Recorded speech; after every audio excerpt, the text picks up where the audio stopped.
ஓம் ஸ்ரீ கிருஷ்ணாய பரமாத்மனே நமஹ. ஸ்ரீமத் பாகவத ரகசியம் 10வது ஸ்கந்தம், பகுதி 29. ஸ்ருதி கீதையின் தொடர்ச்சி. 11வது ஸ்லோகம். எல்லாவற்றிற்கும் முன்பு இருந்ததும் எல்லாவற்றிலும் மீதியாக இருப்பதும் ஆரம்பமும் முடிவும் இல்லாத தங்களுடைய மகிமையை அல்பனும் ஒரு கணமே வாழும், அதாவது குறுகிய காலமே வாழும் மனிதன் எவ்வாறு அறிய முடியும்? பரமபுருஷனாகிய தங்களிடமிருந்து முதலில் பிரம்மதேவனும் அவரிடமிருந்து அதிதெய்வங்களும் அத்தியாத்மமும் ஆகிய 2 விதமான தேவ கணங்கள் உண்டாகின. அதன் பிறகே மற்றெல்லா உயிரினங்களும் ஏற்பட்டன. இதுதான் உற்பத்தியின் தன்மை. ஆகையால் சிருஷ்டியின் போது எவருக்கும் பகவானை அறிய முடியாது. லயத்திலோ என்றால் எல்லாவற்றையும் தன்னுள் அடக்கிக் கொண்டு பகவான் பள்ளி கொள்கிறார். ஆகையால் அப்போதும் ஞான உபகரணங்கள் இல்லாத ஜீவர்களுக்கு பகவானை அறிவது என்பது முடியாது. உற்பத்தி, லயம் இவ்விரண்டின் நடுவிலும் அது முடிவதில்லை.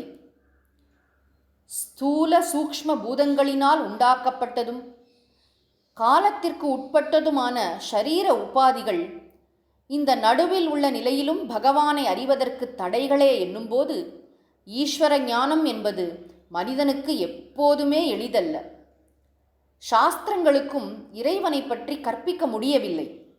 அதனால் பகவத் பஜனம் செய்வது மட்டுமே ஒவ்வொருவருடைய கடமையாகும். 12வது ஸ்லோகம்.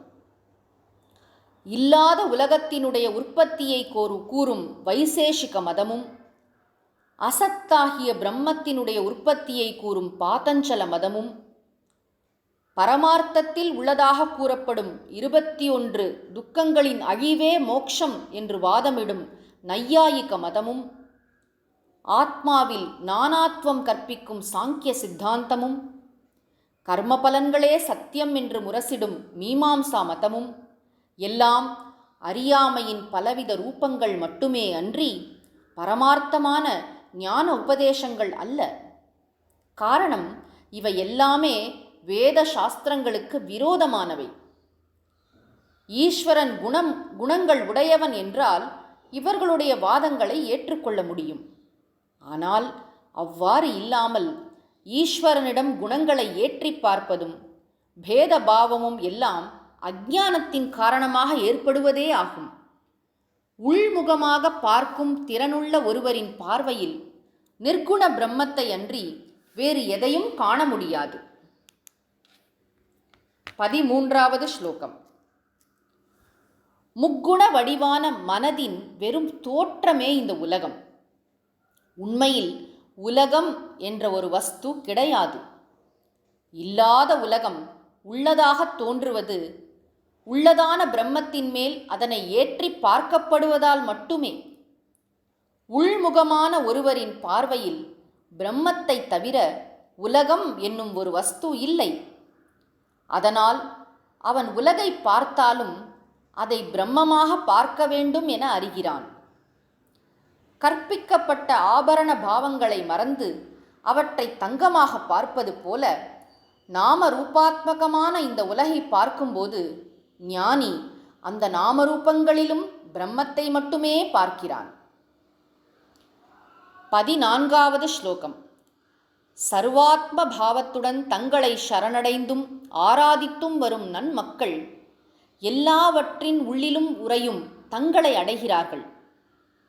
மற்றவர்களோ அவர்கள் எவ்வளவுதான் தகுதி உடையவராக இருந்தாலும் மிருகங்களை மரணம் பற்றுவது போல அவர்களையும் மரணம் பற்றுகிறது.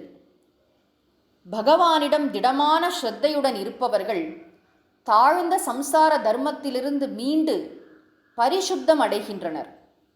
ஆனால் பகவானை காணாதவர்கள் அழிவையே அடைகிறார்கள்.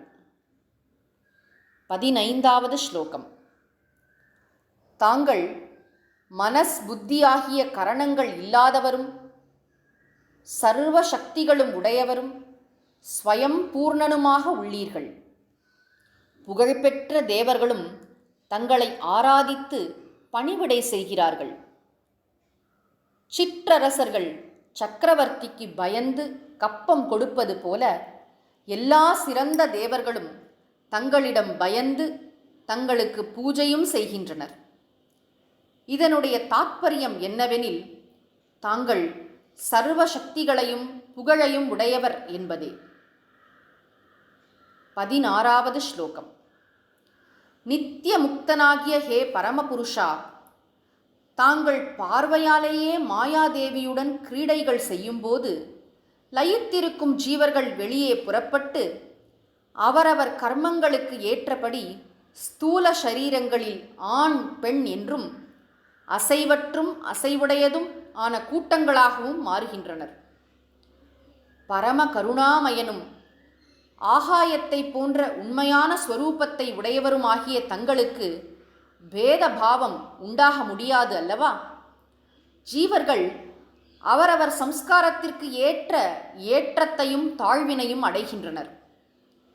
மனம், புத்தி முதலியவற்றுக்கு அப்பாற்பட்டவரும் ஒன்றுமே இல்லாத வெற்றிடம் போன்று சூன்யம் போன்று இருக்கும் தங்களுக்கு எந்த பாவம்தான் இருக்க முடியும்? 17வது ஸ்லோகம். நிலையான பரமபுருஷரே, ஜீவர்கள் தங்களுடைய அம்சமாக இருந்தாலும் அவர்களுக்கு முடிவில்லாத எல்லையில்லாத முழுமையான அமரத்துவம் போன்ற தங்களுடைய மகிமைகள் உண்டாவது என்பது முடியாது. காரணம், அப்படி அபேத பாவம் சித்தமானால் ஜீவன் ஈஸ்வரன் என்ற பிளவுபட்ட இரட்டை உணர்வு இருக்க முடியாதல்லவா? இரட்டை உணர்வு இல்லை என்றால் பக்தியோ பஜனையோ அடைய வேண்டும் என்ற உணர்வுகளோ உண்டாக முடியாது. அதனால் துவைத்தம் உள்ளவரை பேதம் உண்டு. அபேத பாவத்தில் திரிபுட்டி, அதாவது ஜீவன் ஜகத் ஈஸ்வரன் என்ற பாவம் இல்லை அல்லவா? அதனால் ஜீவ ஈஸ்வரர்கள் ஒன்றாக இருந்தாலும் உபாதிகளுடன் தொடர்புள்ள வரையில் வேறு வேறாகத்தான் இருக்க முடியும். 18வது ஸ்லோகம். பிரகிருதிக்கும் புருஷனுக்கும் உற்பத்தி என்பது இருக்க முடியாது. ஏனென்றால் எப்போதுமே அவை உள்ளவைதானே. எப்பொழுதும் உள்ளதும் ஒரு காலத்திலும் உண்டாகாததுமான ஒரு வஸ்து பிறந்தது என்று கூறுவது சரியில்லை. அதனால் பிரகிருதியோ புருஷனோதான் ஜீவனாக உற்பத்தி ஆயிற்று என்று கூறுவது சரியாகாதல்லவா? பிரகிருதிதான் ஜீவனாக ஆயிற்று என்றால் ஜீவர்கள் ஜடமாக இருக்க வேண்டும். ஆனால் அப்படி நாம் காணவில்லை. புருஷன்தான் ஜீவர்கள் ஆனார்கள் என்றால் நாம் அவர்கள் பூரணமாக இருப்பதையும் காணவில்லை. ஆகையால் காற்றும் நீரும் கலக்கும்போது எதிர்ச்சையாக ஏற்படும் குமிழிகள் போல பிரகிருதியும் புருஷனும் கூடும்போது ஏற்படும் ஸ்புரணம்தான் ஜீவத்துவம் என்று கூற வேண்டும். குமிழுக்கு காற்று நிமித்தமும் நீர் உபாதானமும் ஆனது போல ஜீவத்துவத்திற்கு பிரகிருதி நிமித்தமும் புருஷன் உபாதானமும் ஆகும்.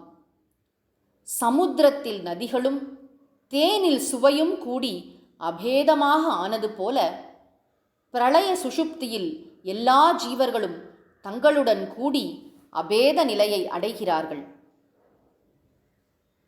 19வது ஸ்லோகம். ஜீவர்களுடைய ஜனன மரணம் என்னும் மாயா பிரமையையும் அதனால் ஏற்படும் துன்பங்களையும் அறிந்த விவேகிகள் தங்களையல்லவா அடைக்கலம் அடைகின்றனர்.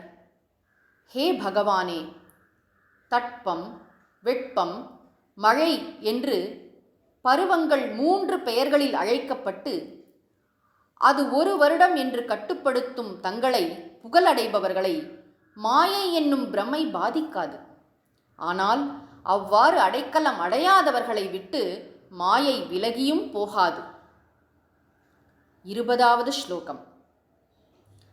மகாத்மாவாகிய குருவை அணுகி அவரை ஆசானாக ஏற்றுக்கொண்டு அவர் உபதேசித்த வழியில் பகவத் பஜனம் செய்யாமலும் இந்திரியங்கள் புலன்கள் இவற்றின் கட்டுப்பாட்டில் சஞ்சலமடையும் மனதை அடக்காமலும் வைராக்கியத்தை அடையாமலும் சம்சாரத்தை கடக்க முயற்சி செய்பவர்கள் மிகவும் கடினமான துக்கங்களை அனுபவிப்பார்கள்.